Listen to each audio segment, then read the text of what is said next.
It's early in the morning on April the 15th, 1912.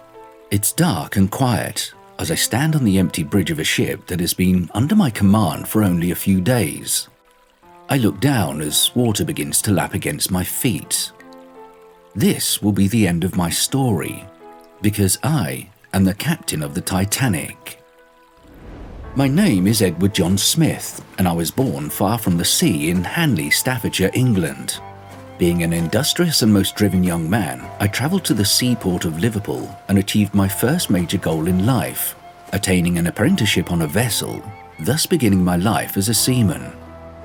A sailor's life came naturally to me, and by the age of 30, I was already working for the famed White Star Line, one of the most prominent shipping lines in the world, which carried cargo and passengers across the globe.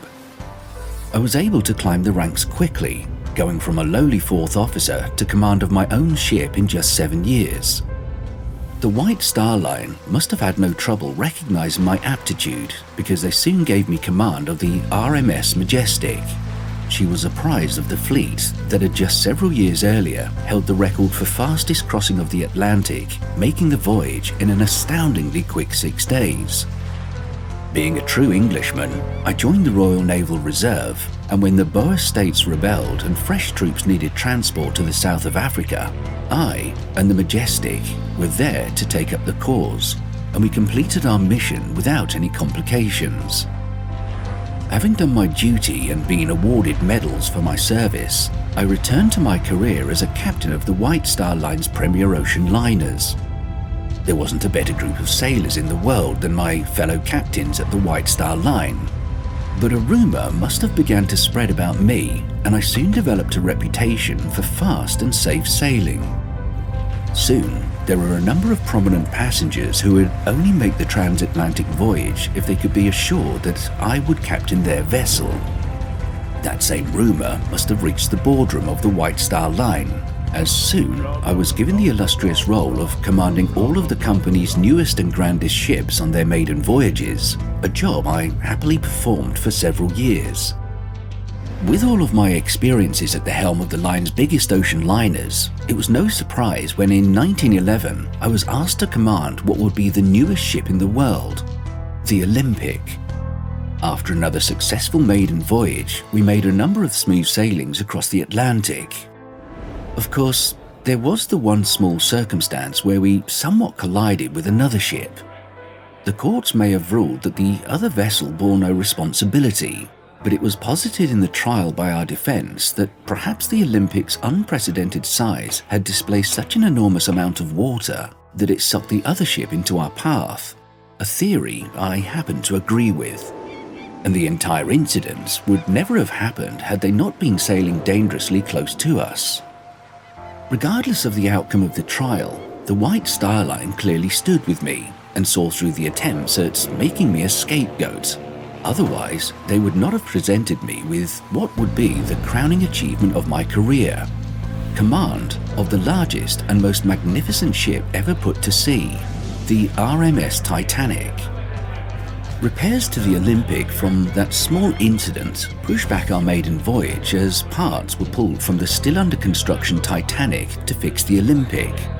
Though we were delayed from our original start date on March the 20th, we took to the sea on April the 10th without issue, en route from Southampton to New York, carrying over 1,360 passengers and 908 crew. The first 4 days of our voyage went exactly as planned, and it was only on the 5th that we started receiving some warnings about drifting ice. I obviously take any warnings about potential hazards very seriously, but chose not to reduce our speed, as the White Star Line had intended to show that the Titanic was not only the largest and most luxurious ship in the world, but one of the quickest as well. And besides, my crew contained some of the best lookouts I had ever had the pleasure of knowing. They'd be able to spot any ice with the potential to damage our ship with more than enough time for us to adjust course. I retired to my quarters on the night of the 14th, confident in my ship, my crew, and myself. I am awoken by the crash at 11:40 p.m. My first officer rushes in and tells me, "Sir, we've collided with an iceberg."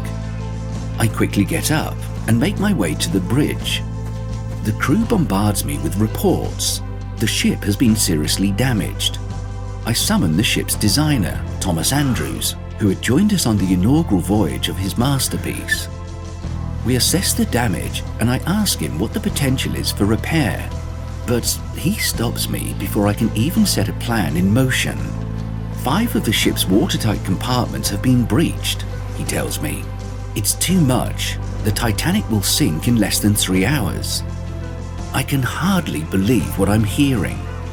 The Titanic is the most advanced vessel to ever take to the seas, and I'm the most experienced captain alive. No one has sailed more of the massive ocean liners than myself. This isn't possible. I quickly do the math in my head. The Titanic left England significantly under capacity, but there's still only enough lifeboats for roughly half the passengers and crew. If the ship went down, over 1,000 people on board would drown or freeze in the open sea. I order the passengers and crew to the deck, but I begin to feel as if I'm in a daze.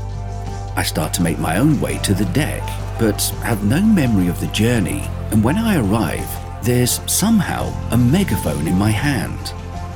I shout some orders. I don't even remember the words, but I remember the faces.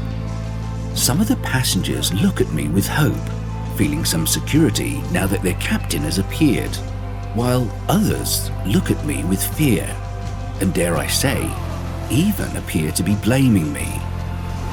I can no longer bear to watch the lifeboats being lowered into the water, when I know there won't be enough.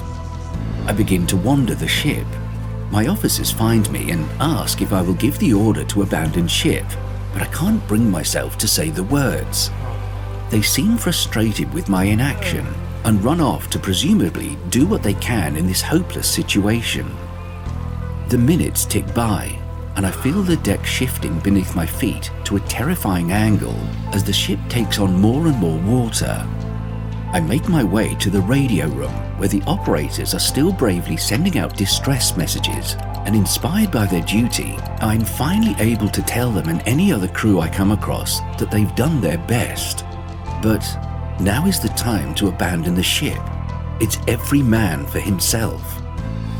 I find myself back where I have felt most comfortable and in control over these many years, the bridge. I look at my watch. 2:10 a.m. There's not much time left.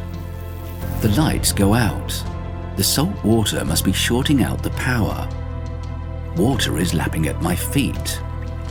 As a sailor, I always knew it might end like this, but I never believed that one of my ships could go down.